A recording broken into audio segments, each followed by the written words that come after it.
this match was more of a start to a story than it was most Mania matches are into a story. That's what it is. So it's not a blow off. Like it was the same way like with the Styles Nakamura match at Mania. It was the start of a story, which truthfully their best match in that feud came in like Extreme Rules or something. And you could say the Mania one was the worst one. Talking about when he gave him the low blow for the first time. Yeah. And just posed like Ryu. It was ridiculous, man. But then, so this match, like, it felt flat. I don't know, like, if you guys were just exhausted. I don't know if you just blew too many loads at Wale Mania and you're just exhausted. I mean, but Jay this match came up great on TV. 6 inches in front of me, and I was like, I want to be from never 6 to 0. What? I was like, never mind. Won't even. As I was saying, the match just did not. I don't know. It just didn't feel like it hit a gear in ring. But that's what I was saying. The same difference was I was curious how some of the matches went over watching it. So I'm going to go back and watch it because a lot of people liked it. I did talk to one of my homies, Free, from Inaudible Ruckus, one of the Inaudible Bros. And he said, he was like, I love the Edge match. I was like, it didn't come across in person. It was really dead. And it wasn't the energy of the crowd. I think it was so slow and marauding. It never really hit the gears that we wanted it to go.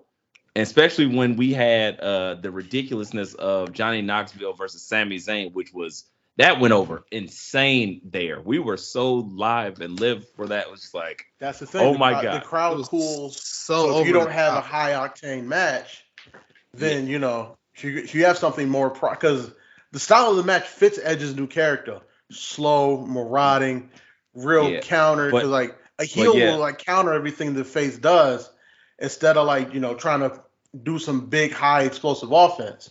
I mean, we should have known because the start of the match, AJ Styles already got beat by the fucking Pyro. Yeah, he got hit in the face with the Pyro. Face off, and it was like, oh well, this isn't starting well. This probably won't end well. And I think you hit the nail on the head, though. It was because it was the start of a feud type deal that it just didn't. I don't know what's all this craziness. It just didn't do what it was supposed to do. Yeah. So who do you guys think they're going to add to Edge's stable? Because the rumor now is Rhea Ripley gets added after she turns on Liv Morgan. I can see that. Who else would you guys want to add to it? J-Mo, you thinking maybe adding Ezekiel to the stable? Hey, I'm Elias's younger brother, Ezekiel. Terrible. Yeah. I mean, that hilarious. Not terrible at all. Hilarious. No, terrible. So that would be like that smells of Bruce Pritchard so bad, man. It's so funny though. So funny. That would be like if they set me out there. They'd be like, "Hey, you need to convince people that you're Elias's younger brother." People would be like, "What?"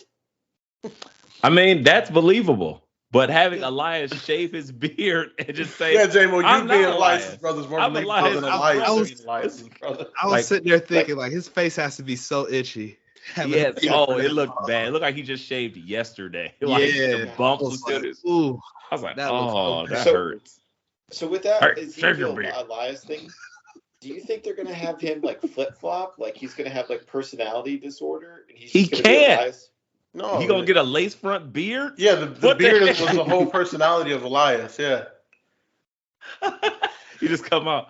I shaved my beard. It's like, no, I think he's just gonna run with this, and it's just gonna be hilarious. Yeah, I could just see this is his what music was even bad. Yeah, that's the point, J-Mo. It was getting worked again. You're getting worked. J-Mo, you love getting worked, man, by these heels. Yeah. So shut up, BA. Before I work your ass. See, there's the heel. There it is. There it is. Whoa. Tag team. That's what I said. See, he said, let's go. See, I'm like the Dr. Phil in this. I'm used to it. I'm like, J-Mo gets like 3 or 4 of those. And before I start to say, like, okay, J-Mo. Before you got jumped in NXT parking lot, my theory was that J-Mo said, let's go buddy system. And you thought he said booty system. And you ran from him because you thought he was trying to rape you. And then you were like, he's a raper. He was like, that's not what I meant. And then he ran you over for saying that. And then he just said, I'll do this on you. It was like, oh, okay. Well, I listened to that episode in the hospital, so yeah, I remember hearing it's all how your that fault, all Jay. went down. So from what I can remember from the little bout of amnesia I had from getting lifted 6 feet off the ground by J-Mo's SUV he ran me over with. And it was a Prius I hit you with. Actually, it was a Prius. Full speed, like a Hot Wheel. You're like, oh, what was that? Like stubbed my toe or something. I stepped on a Hot Wheel.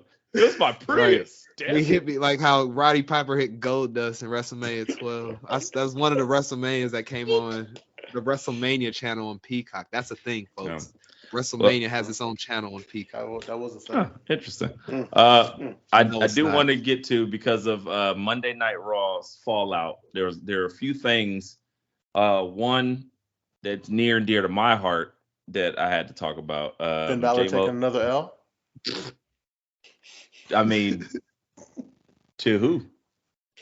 He lost in that, what was it, the 6-man tag they did? Austin Theory, right? But who pinned him? Oh, Austin Theory. Come on. A-Town down. Another pin to a mid-card champion by Austin Theory, who cares nothing about either one of those championships. I want to pin you, and I'm not even going to look at your weak-ass championship. I'm fucking out of here. I was like, what? Why is it? I don't get it. But neither here nor there. That is not what I want to talk about. I want to talk about Vince's love for big, meaty men and him having inexplicably a rematch for the NXT championship for Braun Breaker. I don't get it. And a title change on Monday Tony Khan Night style. Raw. It was disgusting because I will say, hence my T-shirt here, on Stand and Deliver, I was there. That would have been my match of the weekend, the tag match for the North American Championship, because god damn, that was incredible. And that's where I had to go to J-Mo, because A-Dub, your boy Grayson Waller, won me over. I'm telling you, the guy is great at his job. He's kind of great. He's kind of great at his job now, but I don't like his attire, but this is the same thing. I'm a very simple guy. I said this all years ago when everybody was like, "Oh, Roman's so great. Roman's so great." I was like, he's not. I was like, I need you to, number one, go ahead and take off that goofy ass vest. Number two, grow out the beard. Number three, turn heel. Once he did all those things, he hit God mode and has been a champion for 733,000 days. That's just what it is. So Grayson Waller, take off the goofy ass boxing trunks. Like, you got to change some of the gear around. I hate his accent, but I'll Grayson's an amateur boxer, though. He was a really good amateur boxer. But so what? That's not his gimmick. He's doing fucking hoop moves for his elbow. He doesn't do like a punching combo elbow. So what the fuck is the connection there? It doesn't make any sense. All you have to connect with the people. But I do like his mic work. Like I said, I like his Twitter shit. I like his mic work. He won me over dropping that elbow, which he broke his arm, I believe, at Stand and Deliver. Because he ran the same thing. A lot of people, especially guys who are inexperienced in ladder matches, they learn and they figure out the same thing. Jeff Hardy, everybody say, "Oh, Jeff Hardy didn't jump." He literally just falls off of the ladder, because when you try to get some push off the ladder, it goes from underneath you. So you go nowhere.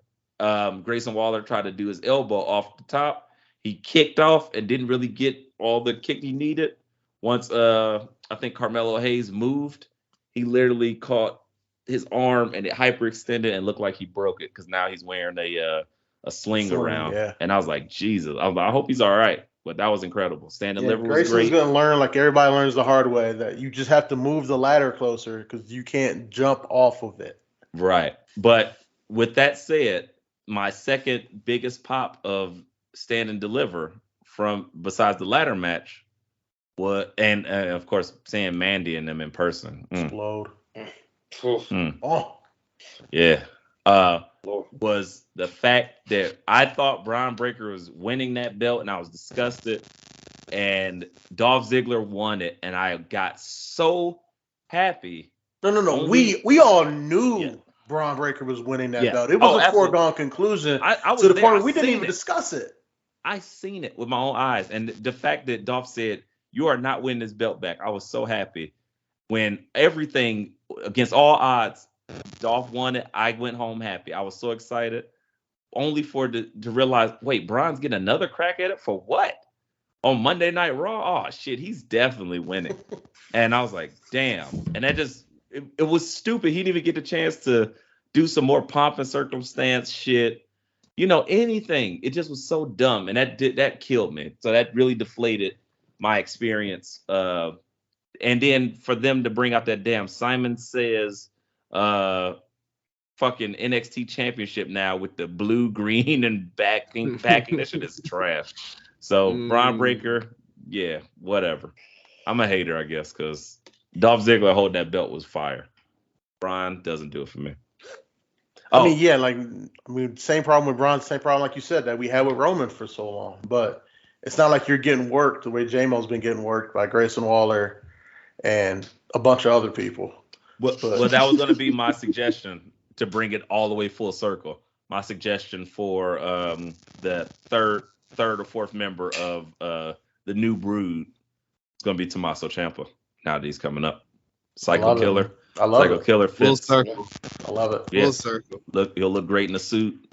He won't be named like Butch or some shit. Tom. He could be a Psycho Killer. No, he'll just be named Chomp, yeah, for sure. It'll just be Chomp. Yeah, Chomp. I could see that. Tom. But Tom. E-Ray, I was gonna say, man, Grayson Waller needs to keep those trunks on, man. You know why? Because you hate him, and it just makes him more of a heel. And J-Mo hates him, and he hates the gloves. Like, it just makes him more who he's supposed to be. Like, why would you remove the heat that he gets from that shit? That's all I'm saying. I feel you. Everything you're saying, you're not wrong. But again, it's like when I seen him in person and he was wearing like the skinny jeans and the swaggy Rock t-shirt, I was like, oh, that's fire. That's a heel. Like, you could be a fucking dick and walk around and order your like big Indian bodyguard to do shit, but looking cool and being a heel, that's MJF type shit. I like that. That's a heel. MJF is undoubtedly still a heel. True. It feels like it's just a disconnect. Like, I could try to get some heat, or I can try to like carry favor with whatever I wear, but if it doesn't make any sense, if I'm just doing it to get a reaction out of you, that doesn't make you a good heel. That just means the things you do are stupid, and I have a problem with it. I guess that's what further makes MJF so special, because that's just like I was like I said, I watched entirely too much television this weekend, and that I watched like all the episodes of that Evil show, and they were talking about the Miz's episode. Yeah, it was a great documentary. Yeah. Even my wife. I haven't finished it. I got to. I watched Roman Reigns. I fell asleep, and ended up Roman Reigns was on. I was like, damn, this is good. But this is everything I was saying about Roman Reigns. But yeah. But in regards to that, the Miz's episode, like the Miz was just doing shit just to get a reaction. And I was like, that's so WWE on how to come up just to get noticed. Whereas MJF's been this character. This is who he is. He's this in shoot interviews. He's this when he's in AEW. He's this probably when you see him at eating at a restaurant. Like, he's gonna be that guy. Exactly. So I get what you're saying with Grayson. With Grayson, I just think that it's like, I don't know. I'm used to that WWE style of heel, especially when I hear like J-Mo get pissed off. I'm like, oh, it's working. Like, that's what the dude's doing what he's supposed to do. But to your point, E, I think this is just like, I mean, you got to think, and we got to always keep this in mind. These guys, most of these guys, like, I can't say all of them because you got guys like LA Knight and shit on the roster that's been wrestling for like 15 years. The punches were great.